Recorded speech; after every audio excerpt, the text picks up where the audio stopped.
Good morning mga kazambalenya. So for today's ganap nga ay mamamalengke tayo para sa ating barbecuehan. Thank you po Ama sa panibagong araw na pinagkaloob nyo po sa amin. At yan na nga, alis na nga kami para din maaga din kami makauwi at para makapag-prepare nga kami na maaga para matapos ang aming mga gawain ng maaga. At sa magtatanong nga pala mga kazambalenya kung bakit 3 days ako hindi nakapag-upload ng ating video, kasi nga namamaga ang aking lalamunan. Alam nyo ba mga kazambalenya, the day na namamaga ang aking lalamunan, sobrang nahihirapan talaga ako magsalita. Kaya nga sabi ko magpapahinga muna ako. Uy, sino yung makaka-relate sa atin dyan mga nagvo-voice over din na sobrang hirap talaga pag namamaga ang lalamunan, kasi ito talaga yung puhunan natin para nga makabuo tayo ng video natin. At ayun na nga inyong kazambalenya, mamimili na nga siya dyan ng mga isaw at kalaykay para nga sa ating titinda mamaya. Alam nyo ba mga kazambalenya, pag namimili ako ng ating ititinda ay talagang pinipili ko nga ng mabuti para nga fresh talaga ang ating maibenta sa ating barbecuehan. Dahil alam ko mga kazambalenya, masarap ang mga sauces namin, kaya dapat quality din ibebenta namin mga product or mga barbecue. 100 sure naman ako mga kazambalenya na nasasarapan talaga ang ating mga customer, kasi nga pabalik-balik talaga sila sa ating store. Salamat po! At shoutout nga pala kay Madam na always daw nanonood ng mga vlog natin. Salamat po! Nandito nga pala ako mga kazambalenya para nga bumili ng bigas para sa Rama Store. At fast forward na nga mga kazambalenya, eh na nga binababa ko na nga yung pinamalengke namin kanina. Alam nyo ba mga kazambalenya, sobrang natutuwa talaga kami every time talaga napapaikot namin ang mga puhunan. Dahil sino ba naman na hindi masasatisfied? Dahil lahat ng pagod at sakripisyo mo ay may napupuntahan. Alam nyo ba mga kazambalenya, sobrang hindi talaga madali ang magnegosyo, kasi nga nandyan yung pagod, stress, puyat na kailangan mong ibigay para sa iyong negosyo. Kaya sa lahat ng business owner dyan, sobrang saludo talaga ako sa inyo mga kazambalenya, dahil naitataguyod natin ng maayos ang ating mga negosyo at hindi tayo sumusuko. Dahil bakit pa tayo susuko mga kazambalenya? Nandito na tayo sa tugatog ng ating pangarap. At ang unang-unang pag-aaralan mo mga kazambalenya sa pagtatayo ng negosyo ay yung hindi pagsuko. Dapat malakas ang loob mo para harapin lahat ng hamon ng negosyo. At dapat mga kazambalenya, open ka sa lahat na mangyayari sa iyong negosyo, dahil hindi naman sa lahat ng pagkakataon ay lagi ka lang kumikita. Minsan matumal, minsan malakas. Kaya mga kazambalenya, dapat mo talagang pag-aralan ang iyong negosyo bago mo itayo. Alam niyo ba mga kazambalenya, sobrang normal na talaga sa lahat ng nagbi-business dyan yung tumal ng negosyo natin. Pero pasasaan pa mga kazambalenya, makakaraos din tayo, kaya laban lang lagi. Dahil wala naman tayong laban na hindi natin na ipapanalo. Dahil nga mga kazambalenya, ang motto ko sa aking buhay, hanggat hindi ako maasenso, hindi talaga ako titigil para kumayod. Dahil darating din yung break namin sa pag-asenso. Hindi man sa ngayon mga kazambalenya, pero igagapang natin hanggang sa rurok ng ating pangarap. Dahil ang pangarap namin mag-asawa ay para sa aming pamilya. Dahil sa sobrang hirap na pinagdaanan ng mga kabataan namin, kaya nga sabi namin hanggat may buhay mangangarap kami. Pero mga kazambalenya, once na nangarap tayo, kailangan natin kumilos at magtiyaga hanggang maabot natin ang ating pangarap. Malay mo, ikaw na nanonood ng ating vlog ngayon, 10 years from now, isa ka ng milyonaryo. Or kahit bukas mga kazambalenya, isa ka ng successful na tao.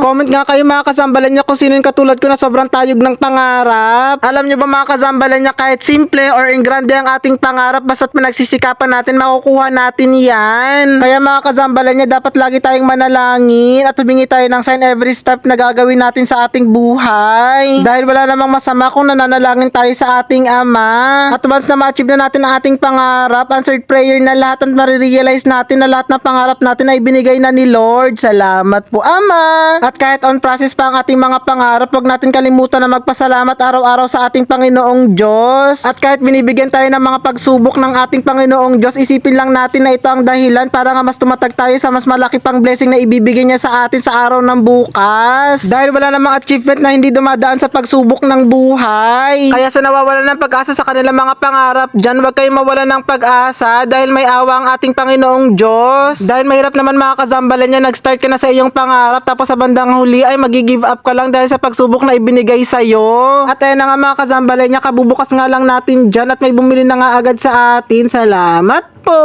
Dahil alam nyo mga kazambalenya, every time talaga na may bumibili sa atin, nagpapasalamat talaga ako, kasi nga kahit sa napakalit na halaga, pag pinagsama-sama ay lumalaki din. Kaya dapat mga kazambalenya, matuto tayo mag-appreciate ng mga blessing natin, maliit man yan o malaki. Dahil sino ba naman tayo para tumanggi sa mga biyayang dumarating sa atin? Dahil once na marunong ka ma-appreciate ng maliit na bagay na ipinagkaloob sa atin, mas bibigyan tayo ng ating Panginoon Diyos na mas malaki pang biyaya. At once na na-achieve na natin ang ating pangarap, dumarating din ang panahon ng mga pagsubok. Kaya once na marunong ka tumanggap ng maliit na biyaya, hindi ka matatalo ng mga problema. At kung minsan mga kazambalenya darating sa atin na akala natin nakuha na natin ating pangarap pero hindi pa pala. Dahil based on my own experience mga kazambalenya, nagtatrabaho kaming dalawa. Akala namin ay makakaipon kami at makakaarunsan na kami sa aming buhay. At after nun mga kazambalenya, another problema na naman ang ating kinaharap na dapat natin ipaglaban at lampasan natin. Kaya ang natutunan ko sa lahat ng problema pinagdaanan namin mga kazambalenya, itawa mo lang, wag mong iisipin. Dahil once na binigyan ka ng problema sa iyong buhay, may kaakibat niya na solusyon. Pero mga kazambalenya, hindi ko sinasabi na hindi din ako umiiyak kada nagkakaroon ako ng mabibigat na problema. Yung tipong matutulala ako na matagal tapos iiyak na lang ako tapos itatawa ko nga bandang huli. Yun nga yung isa sa mga strategy ko para nga makalimutan ko ang aking problema. And back to video na tayo mga kazambalenya. Shoutout nga pala sa ating dalawang suki na bumili sa atin kanina. Salamat po! Alam nyo ba mga kazambalenya, yung nakaitim dyan, siya talaga yung top reactors natin sa ating mga vlog. Every time talaga nag-upload tayo, kahit 1 minute ago lang yan, ay nire-react niya nga kaagad. Kaya shoutout sa inyo, Ara, at sa pinsan mo.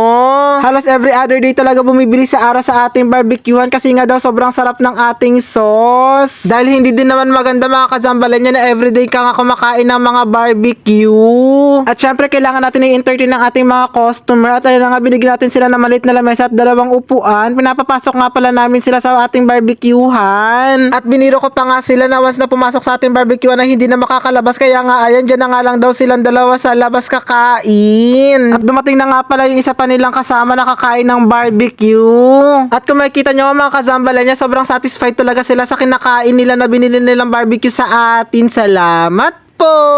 At habang kumakain nga sila mga kazambalenya sa gilid, ay na nga nilagay ko na nga yung camera sa kabilang kalsada at para nga makuhanan ko yung lahat ng kinikilos namin sa aming tindahan. At para nga makita nyo mga kazambalenya na lahat tulong-tulong basta sa negosyo. At kung makikita nyo nga mga kazambalenya, lahat talaga ay busy. Tingnan nyo naman si Kuya Del, nag-abot pa nga siya kay Ate Matit niya sa kanyang tindahan. At tingnan nyo naman si Sir, talagang tumulong pa siya sa pagpaypay sa ating barbecuehan. Salamat po! Alam nyo ba mga kazambalenya, kahit nga sa simpleng pagpaypay niya sa ating store, ay nagpapasalamat talaga kami. Dahil kahit sa simpleng bagay, ay may kita mo nga talaga yung tunay na kabutihan ng isang tao. At fast forward mga kazambalenya, gabi na nga yan, at may another customer na naman tayo na pumunta sa ating barbecuehan na laging bumibili sa atin na halos araw-araw ay bumibili. Charot lang po! Huy! Kazambalenya, hindi naman araw-araw, madalas lang siyang bumibili sa atin. Kasi hindi na naman maganda na araw-araw kainin ng ating barbecue. Dahil katulad nga sabi sa alak, drink responsibly. Kaya katulad sa barbecue, eat responsibly. Hindi maganda sa katawan yarn. Dapat mga kazambalenya, kada kakain tayo ay lagi nating isipin yung kalusugan natin. Dahil nga ang kala natin ay patuloy tayong malakas hanggang sa pagtanda natin, pero sa susunod na bukas ay maniningil din ang ating katawan. Dahil sa madalas na pagkain natin ng unhealthy pagkain. Dahil nga ang kasabihan, eat now, pain later. Pero nga as long as nakain natin i-maximize yung mga unhealthy food na kinakain natin, ay gawin na natin habang bata pa tayo. Dahil marirealize lang natin yan mga kazambalenya once na nagkaroon na tayo ng sakit. Dahil kahit kabataan ngayon mga kazambalenya, dumaranas ng mga sakit dahil sa unhealthy food na kinakain. Katulad ko nga mga kazambalenya, 2 years nga ako hindi kumain ng kanin at isang beses nga lang ako kakain ng tinapay sa loob ng 24 hours kasi nga matindi ang fasting ko. At after nun mga kazambalenya, nagkaroon nga ako ng maraming sakit at ilang months ako nakahilata dahil sobrang sakit ng aking tiyan. Epekto yun ng pagdadayet at matinding pagpa-fasting. Ang ibig kong sabihin mga kazambalenya, lagi ako nakahiga sa sobrang sakit ng aking tiyan pero nakakatayo naman ako mga kazambalenya. Madalas lang talaga sumasakit tuwing hapon. Dahil kung may tatanong nyo nga mga kazambalenya, sobrang taba ko talaga ng mga kabataan ko. Lagi talaga akong inaasar na mataba. Kaya nga nag-decide ako na magpapayat. Pero kahit naranasan ko na pumayat mga kazambalenya, naranasan ko rin na maraming sakit. Pero kahit ganun mga kazambalenya, marami ako natutunan sa aking mga pinagdaanan. Dahil from 65 kilos to 42 kilos mga kazambalenya, in just 2 months nakapag-diet nga ako agad. At 16 years old nga lang pala ako nun mga kazambalenya. Kaya mga kazambalenya, kung nagpaplano kayo na mag-diet, yung proper diet na po. At hanggang dito na lang ang ating video. Salamat sa panonood. Like and share para alam ang chismis natin bukas. Welcome